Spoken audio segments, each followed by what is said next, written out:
benda hitam. Kenapa namanya radiasi benda hitam gitu? Tidak radiasi benda putih atau radiasi benda merah gitu. Karena benda hitam ini adalah sebuah benda yang bisa menyerap dan memancarkan energi dengan baik. Justru malahan kalau hitamnya itu hitam sempurna, dia akan menyerap semua energi radiasi dan akan memancarkan semuanya kalau hitamnya hitam sempurna. Nah, tentu saja kalau hitam sempurna itu bisa menyerap dan memancarkan energi dengan sempurna, nah, pastinya kebalikannya benda putih ya. Jadi kalau benda hitam itu bisa menyerap dan memancarkan dengan baik, nah benda putih ini tidak bisa menyerap dan memancarkan dengan baik. Jadi apabila benda putih terkena energi radiasi, dia justru akan memantulkan ya, tidak akan menerima. Apalagi kalau putihnya putih sempurna. Jadi apabila sebuah permukaan itu putihnya sempurna, dia akan menolak semua energi radiasi yang datang kepadanya. Dan dia juga tidak bisa memancarkan dengan baik ya benda putih ini. Nah, ini sering juga kita alami dalam kehidupan sehari-hari ya. Apabila kita memakai baju atau kaos ya, atau kain berwarna hitam gitu, ketika terkena sinar matahari maka akan terasa lebih panas dibanding ketika kita memakai baju berwarna putih. Karena oleh benda hitam itu, ketika dia terkena sinar matahari, oleh benda hitam diserap semuanya ya, atau sebagian besar itu diserap ya. Jadi kalau hitamnya sempurna ya diserap semuanya. Tapi hitam yang kita pakai itu kan tidak sempurna, tetapi dia tetap menyerap lebih banyak energi radiasi yang diterima olehnya gitu ya. Jadi kalau benda hitam terkena sinar matahari, maka dia akan menyerap ya sebagian besar yang datang kepadanya, kemudian dia akan memancarkannya dengan baik, sehingga tubuh kita itu akan terasa lebih panas ya ketika memakai baju berwarna hitam. Tapi kalau kita pakai baju warna putih, itu sinar yang datang atau cahaya yang mengenai warna putih itu tertolak ya, jadi memantul kalau mengenai warna putih. Makanya kalau kita lihat benda warna putih terkena sinar itu kadang silau ya, karena lebih banyak memantulkan cahaya daripada menyerap cahaya. Itulah mengapa benda berwarna hitam atau baju berwarna hitam itu ketika dipakai di waktu panas itu lebih panas ya. Di waktu siang hari itu lebih panas dibandingkan dengan benda berwarna putih gitu. Baju berwarna putih apabila kita pakai ketika siang hari ataupun ketika menuju panas gitu ya, makanya akan lebih terlindungi oleh baju berwarna putih ya apabila kita memakainya di siang hari yang cukup terik gitu. Nah, itu adalah ketika kita dalam seharian memakai baju atau kaos yang berwarna hitam ataupun yang berwarna putih. Nah, bagaimana dengan warna-warna yang lain selain hitam dan putih? Kan banyak ya. Nah, setelah hitam itu nanti ada coklat, ada merah ya, yang masih gelap ya. Makin lama makin terang dan dibatasi dengan warna putih sempurna gitu ya. Jadi batas antara semua warna adalah hitam sempurna dan putih sempurna. Di antara hitam sempurna dan putih sempurna itu banyak sekali warna-warna ya, banyaknya tak hingga gitu. Sementara warna-warna yang kita ketahui dalam keseharian itu baru beberapa ya, hanya sedikit yang baru kita ketahui ya, seperti kuning, pink, merah jambu, nah itu oranye, itu kan warna-warna yang familiar ya, yang sering kita ketahui. Sementara warna selain itu masih banyak yang belum ada namanya gitu.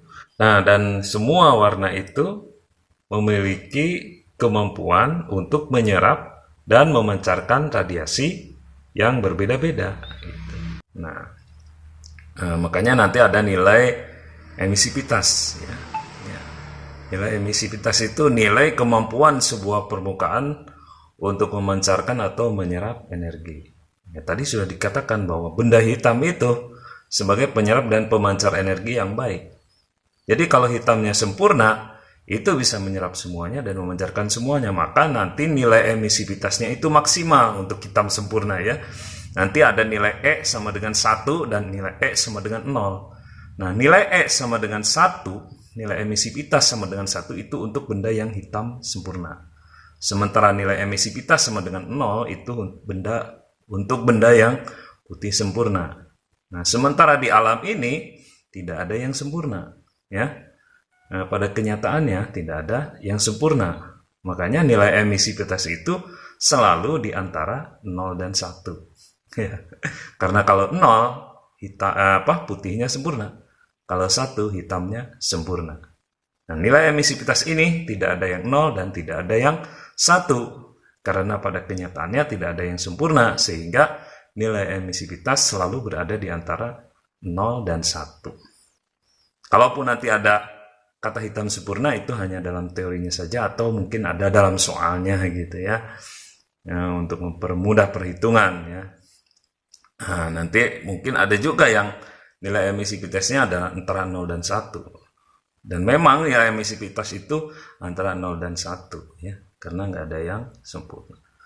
Nah, itu ya sekilas penjelasan mengenai radiasi benda hitam ya. Semoga bermanfaat ya dan mudah dipahami ya.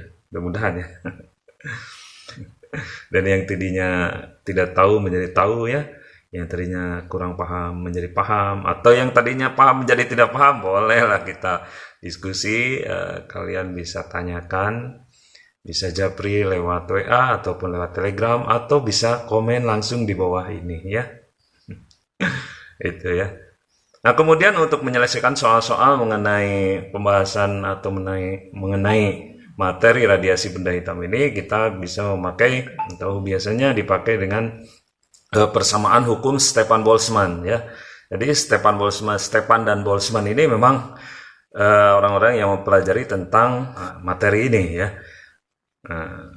Gimana ya? Nah, untuk lebih jelasnya kita langsung saja ke pembahasan hukum Stefan-Boltzmann-nya ya. Nah, untuk lebih memahami tentang hukum Stefan-Boltzmann-nya, marilah kita ikuti pemaparan dan penjelasan ilustrasi berikut ini.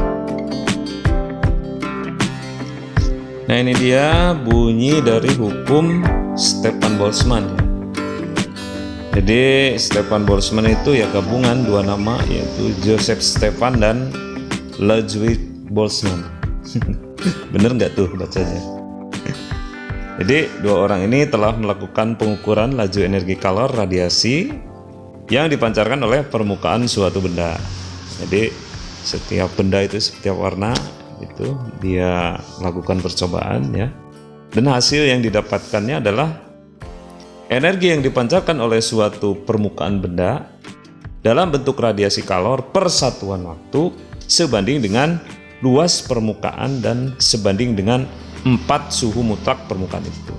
Jadi 4 nih ya, maka 4 nih seharusnya ya. Ya maksudnya itu, jadi 4 suhu mutlak permukaan itu. Jadi kalau suhu mutlak permukaannya misalkan 1000 Kelvin, dipangkatkan 4 ya. 1000 kali 1000 kali 1000 kali 1000. 1000-nya dikalikan terus 4 kali, nah gitu. Nah itu, jadi hasil penelitian atau hasil percobaan dari beberapa percobaan yang dilakukan oleh Joseph Stefan dan Ludwig Boltzmann menghasilkan sebuah kesimpulan yang terkenal dengan hukum Stefan-Boltzmann yang mengatakan bahwa energi yang dipancarkan oleh suatu permukaan benda dalam bentuk radiasi kalor per satuan waktu sebanding dengan luas permukaan dan sebanding juga dengan pangkat 4 suhu mutlak permukaan itu. Nah, kemudian kata-kata tersebut apabila ditulis dengan kata-kata matematika, maka menjadi sebuah persamaan. P sama dengan Q per T sama dengan E kali To kali A kali T pangkat 4. Nah, itu adalah kata-kata matematika dari bunyi hukum Stefan-Boltzmann ya. Jadi P sama dengan Q per T sama dengan E kali To kali A kali T pangkat 4. Huruf apaan itu ya? Makanya dijelaskan di keterangannya ya. P itu apa ya? P itu adalah daya radiasinya. Kemudian Q itu apa? Q itu adalah banyaknya kalor gitu ya. Kemudian T itu apa? T itu waktu ya, T kecil waktu, ada T besar itu suhunya ya. Kemudian E itu apa? Ada E besar, ada E kecil ya. Kalau E besar itu ada di keterangannya energi radiasi. Kalau E kecil itu nilai emisivitas ya. Jadi nilai yang dimiliki oleh setiap warna permukaan. Nah, itu ada nilai emisivitas. Tadi sudah dijelaskan. Kalau warna itu dibatasi oleh hitam sempurna dan putih sempurna. Di antara hitam sempurna dan putih sempurna itu ada berbagai macam warna. Nah, hitam sempurna ini adalah yang memiliki nilai emisivitas sama dengan 1 karena dia memancarkan dan menyerap semua radiasi kalor yang mengenainya. Dan putih sempurna itu nilai emisivitasnya sama dengan 0 karena warna putih sempurna itu tidak memancarkan dan tidak menyerap sama sekali terhadap radiasi kalor yang menimpa kepadanya. Nah, gitu. Nah, di antara hitam dan putih sempurna itu banyak sekali warna-warna. Nah, tentu saja nilai emisivitasnya berada di antara 0 dan 1. Aduh, bertele-tele ini udah dijelaskan tadi ya, ya gitu. Jadi ini maksudnya karena di sini nggak ada keterangan E kecil ya. Jadi E kecil adalah nilai emisivitas permukaan bendanya ya gitu. Kemudian ada TO. Nah, kalau TO mah ada tuh di paling bawah ya keterangannya. TO adalah konstanta Stefan Boltzmann, nilainya 5,67 kali 10 pangkat min 8 watt meter pangkat min 2 Kelvin pangkat min 4. Itu ya. Kemudian ada huruf apa lagi? Ada huruf A. A itu luas penampang atau luas permukaan ya.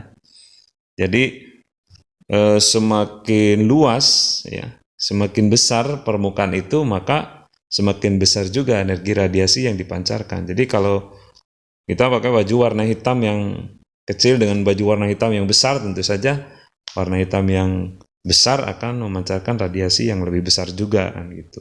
Di situ ada nilai A ya. Kemudian ada nilai P. P itu daya radiasi. Kemudian I intensitas radiasi. Sudah tinggal kalian baca aja ini ya. Jadi rumusnya sudah ada, keterangannya juga sudah ada. Tadi yang nggak ada di sini E kecil itu adalah emisivitas ya. Kemudian yang nggak ada di sini udah ada semua ya. P-nya ada, Q-nya ada keterangannya ya. Q-nya ada ya, Q-nya itu kalor kan ya. Iya. Kalau nggak ada kan kita sudah belajar dari konten sebelumnya kalau Q itu adalah rumus dari kalor ya. Ya sudah, di sini sudah lengkap keterangannya, tinggal dibaca, dihafalkan ya, dipahami gitu ya. Ya, kalian bisa memakai huruf yang lain selain huruf-huruf yang ini dengan cara kalian sendiri, boleh-boleh saja ya. Karena huruf itu ya hanya sekedar nama. Makanya ada istilah apalah arti sebuah nama. Misalkan tangan kanan itu diganti namanya dengan kiri, tidak akan merubah fungsinya seperti biasanya tangan kanan gitu.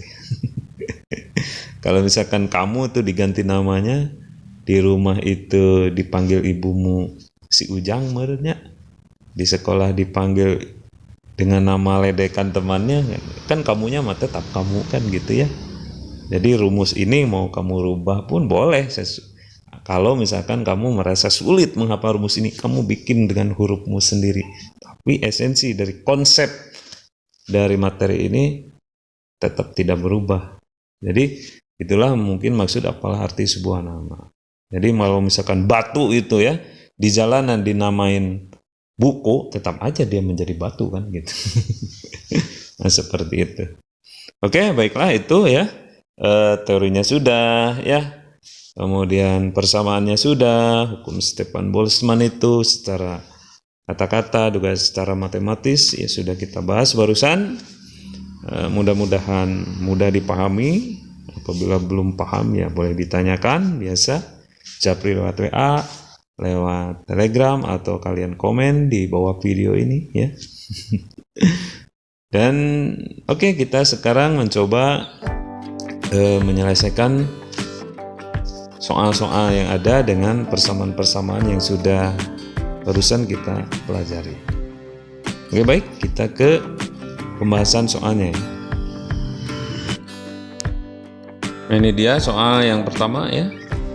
Tentukan energi radiasi yang dipancarkan oleh sebuah benda yang memiliki luas 400 cm persegi yang suhunya 127 derajat Celcius jika emisivitas benda itu 0,5. Nah, di sini diketahui luasnya ya. Diketahui A luasnya 400 cm persegi. Kemudian dijadikan dulu meter persegi. Jadi 400 cm persegi sama dengan 4 kali 10 4 min 2 meter persegi ya. Jadi yang cm persegi jadikan dulu meter persegi. Kemudian suhunya 127 derajat Celcius dijadikan derajat Kelvin ya. Jadi suhu 127 derajat Celcius itu sama dengan yang 400 derajat Kelvin ya, ditambah dengan 273 ya. Jadi kalau 127 derajat Celcius mau dijadikan Kelvin ditambah dengan 273 gitu. Jadi hasilnya adalah 400 derajat Kelvin ya. Kalau Kelvin itu nggak ditulis derajatnya ya, tapi dibacanya tetap 400 derajat Kelvin gitu. Kemudian nilai emisivitasnya sama dengan 0,5 ya. Tuh. Nilai E sama dengan 0,5.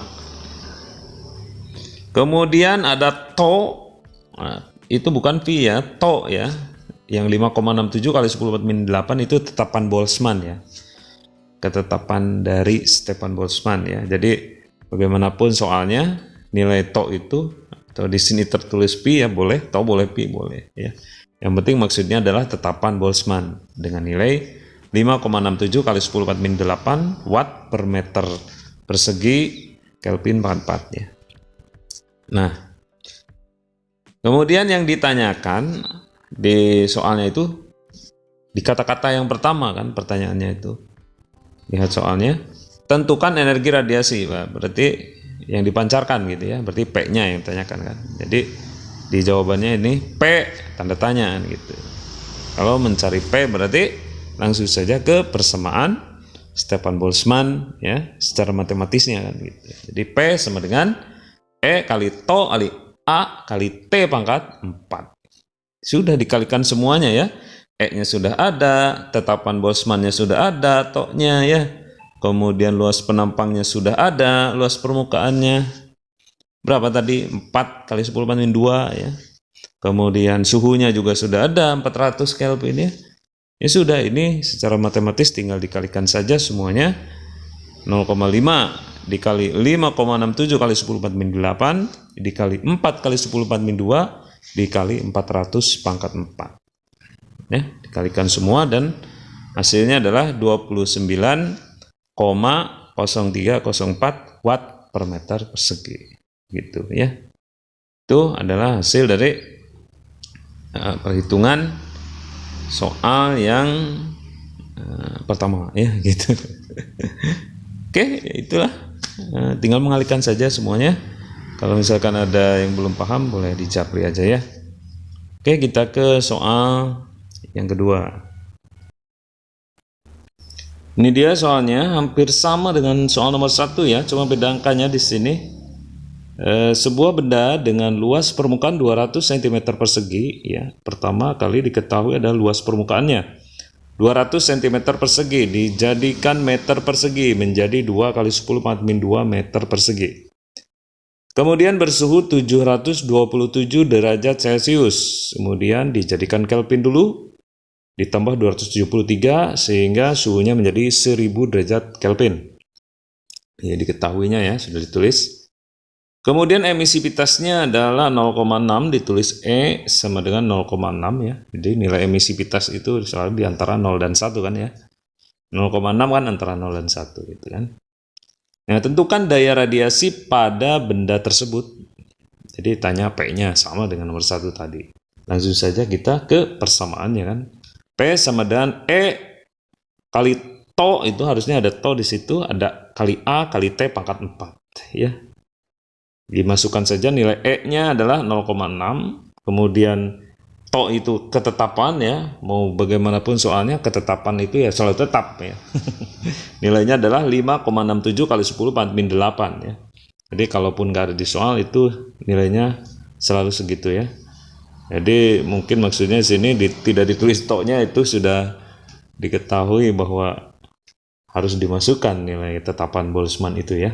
Jadi bagaimanapun soalnya ketetapan itu ya selalu tetap segitu. Jadi 0,6 dikali 5,67 kali 10⁻8, kemudian luasnya adalah 2 kali 10⁻2, dan suhunya adalah 1000 ya, 1000/4 ya, karena rumusnya memang T/4. Ya sudah, tinggal dikalikan semuanya ya. Jadi 0,6 kali 5,67 kali 10⁻8 kali 2 kali 10⁻2 kali 1000/4, dan hasilnya adalah 6,804 kali 10⁻2. Nah, 10/2-nya dihilangkan, komanya jadi naik menjadi 680,4 watt. Jadi hasilnya untuk soal ini, hasil perhitungan dari persamaannya, dari diketahuinya, dimasukkan gitu ya. Hasilnya adalah 680,4 watt. Ya, itulah jawaban soal yang kedua ini. Oke, kita ke soal berikutnya. Ini dia soalnya ya. Langsung saja kita baca dengan seksama ya. Jangan rusuh ya, supaya mudah mengerjakannya dan akurat langsung ya. Daya radiasi yang dipancarkan oleh suatu benda pada suhu 227 derajat Celcius adalah 1000 Joule per sekon. Jika suhu benda naik menjadi Jika suhu benda naik menjadi 727 derajat Celcius, tentukan daya radiasi benda yang dipancarkan sekarang. Ini jadi ada dua keadaan ya. Keadaan yang pertama itu suhunya berbeda dengan keadaan yang kedua. Nah, di keadaan yang pertama itu suhunya 227 derajat Celcius. Nah, memiliki daya radiasi 1000 Joule per sekon. Kemudian suhunya dinaikkan menjadi 727 derajat Celcius. Nah, daya radiasinya jadi berapa? Nah, gitu ya. Jadi ketika suhunya 227 derajat Celcius, daya radiasinya adalah 1000 Joule per sekon. Nah, ketika dinaikkan suhunya menjadi 727 derajat Celcius, daya radiasinya jadi berapa? Nah, gitu ya. Ini ya mudah sih sebetulnya ya. Jadi kalau suhu rendah mah ya daya radiasinya juga rendah. Kalau suhunya tinggi pasti daya radiasinya juga tinggi, kan kelihatan dari rumusnya kan sebanding gitu antara suhu dengan daya radiasi gitu ya. P sama dengan E kali to kali A kali T pangkat 4. Jadi kalau suhunya naik pastinya daya radiasinya juga naik kan gitu ya. Kalau di soal yang dikatakan 227 derajat Celcius itu sebesar 1000 Joule per sekon, pastinya ketika suhunya 727 derajat Celcius, daya radiasinya akan lebih dari 1000 Joule per sekon ya. Lama banget bertele-tele baca soal aja ya. Kita jelaskan dulu ya supaya lebih jelas ya untuk pemula ya. Kalau yang sudah paham ini kesel ya Bapak teh gitu ya. Dijelaskan lagi. Oke ya. Kita langsung ke diketahuinya dulu ya. Suhu awalnya 227 derajat Celcius, kemudian dijadikan Kelvin dulu. Tentu saja 227 derajat Celcius ya, ditambah dengan 273 derajat Celcius, hasilnya adalah 500 derajat Kelvin ya. Untuk suhu yang kedua 727 derajat Celcius ditambah dengan 273, tentu saja hasilnya 1000 derajat Kelvin. Nah, P1 itu 1000 Joule per sekon dijadikan watt, yaitu 1000 watt ya. Joule per sekon mah ya sama dengan watt gitu ya. Karena daya adalah energi per waktu ya. Daya itu energi per waktu kan gitu. Jadi Joule per sekon itu sama aja dengan watt. Jadi kalau 1000 Joule per sekon sama aja dengan 1000 watt kan gitu ya. Kalau P1-nya 1000 watt, P2-nya berapa kan gitu.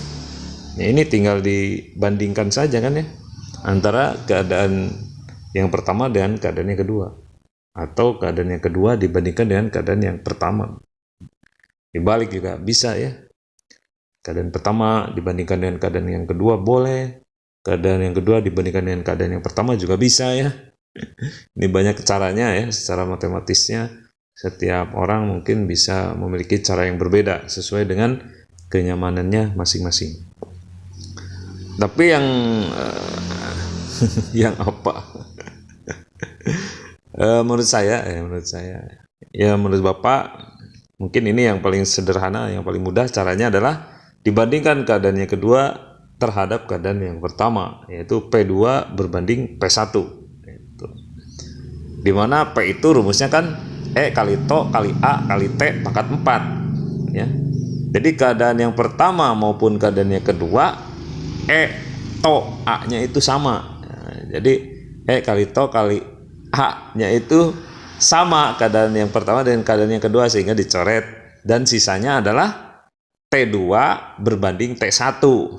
Kenapa? Karena T2 berbeda dengan T1 kan gitu. Kan suhunya berubah, sehingga suhu keadaan yang kedua berbeda dengan suhu keadaan yang pertama, sehingga itu yang tersisa tidak habis dibagi ya. Yang lainnya habis dibagi ya. Sehingga yang tersisa adalah P2 per P1 sama dengan T2 per T1 pangkat 4 kan gitu. Jadi dilanjut, P2 per P1-nya adalah 1000, nah T2-nya 1000 dan T1-nya kan tadi 500 ya. Jadi 1000 dibagi 500 berapa? 2 ya, 2 pangkat 4. Nah gitu ya. Jadi P2 sama dengan 2 pangkat 4 kali 1000. Nah gitu kan. Dikali silang ya, itu. Jadi P2 sama dengan 2 pangkat 4-nya itu adalah 16, kemudian dikali 1000. Hasilnya adalah 16.000 watt ya. Jadi gimana? Ada pertanyaan? Kalau ada yang belum paham dan ada yang ditanyakan, biasa ya, japri aja langsung di WA Bapak dan Telegramnya ya. Ataupun kalian bisa langsung komen di bawah video ini ya. Kalian tanyakan apakah itu persamaannya, apakah itu huruf-hurufnya, apakah itu soal-soal yang sudah dibahasnya gitu. Ada yang kurang mengerti, ada yang ditanyakan, ataupun ada yang tidak setuju, boleh ya. Kalian komplain melalui japri lewat WA Telegram, atau kalian komen di bawah ini ya. Oke, Bapak rasa cukup ya beberapa soal barusan. Semoga bisa membantu pemahaman kalian terhadap materi radiasi benda hitam ini. Oke, itu dulu untuk kesempatan kali ini. Mudah-mudahan bisa menambah wawasan dan bermanfaat ya. Barangkali ada kekurangan dan kehilapan Bapak dari cara penulisan ataupun dari pembicaraan atau kata-kata Bapak yang pastinya banyak sekali kesalahan-kesalahan, baik itu yang disengaja ataupun yang tidak. Ini hanya semata-mata supaya kalian bisa lebih paham lagi tentang materi ini, dan mudah-mudahan semuanya ya dimudahkan pemahamannya dan dimudahkan juga segala urusannya ya gitu. Selesai semua tugas-tugasnya dengan mudah dan mendapatkan nilai yang baik ya. Ya, tapi tidak hanya dengan nilai yang kita cari ya, tapi yang kita cari adalah pemahamannya ya, ilmunya ya. Dengan kita paham gitu, insya Allah nilai mah akan mengikuti ya. Tapi kalau kita nyarinya nilai ya gitu, nggak paham pun ke gurunya minta nilai yang bagus ya, itu ya sebetulnya kurang baik ya. Jangan begitu ya. Kita nyari bisanya aja ya. Kalau kita bisa, gurunya juga tahu kalau kita itu bisa. Insya Allah dengan proses belajar yang baik ya, cara belajar yang tepat di era sekarang ini, informasi yang di mana saja ada gitu ya. Bapak rasa zaman sekarang ini kalian dimudahkan dengan teknologi ya. Mau materi apapun langsung ada ya. Mau soal apapun ada pembahasannya gitu ya. Tidak kesulitan ya kalau memang kalian sungguh-sungguh belajar dan ingin paham tentang sesuatu ya. Kalau kalian paham tentang sesuatu dan kalian sungguh-sungguh ya dalam mengejar pemahaman tersebut ya, Itu bisa kelihatan ya dari sikap, dari karakter, dari cara berbicara kalian, dari cara menulis juga kelihatan bahwa kalian itu paham dan gurunya tahu itu ya. Dan insya Allah nilai kalian akan baik. Jadi jangan cari nilai gitu ya. Kalian gak bisa nilainya pengen bagus, jangan seperti itu. Bisa aja dulu ya, insya Allah nilainya nanti akan baik ya. Oke, itu dulu untuk kesempatan kali ini. Wassalamualaikum warahmatullahi wabarakatuh.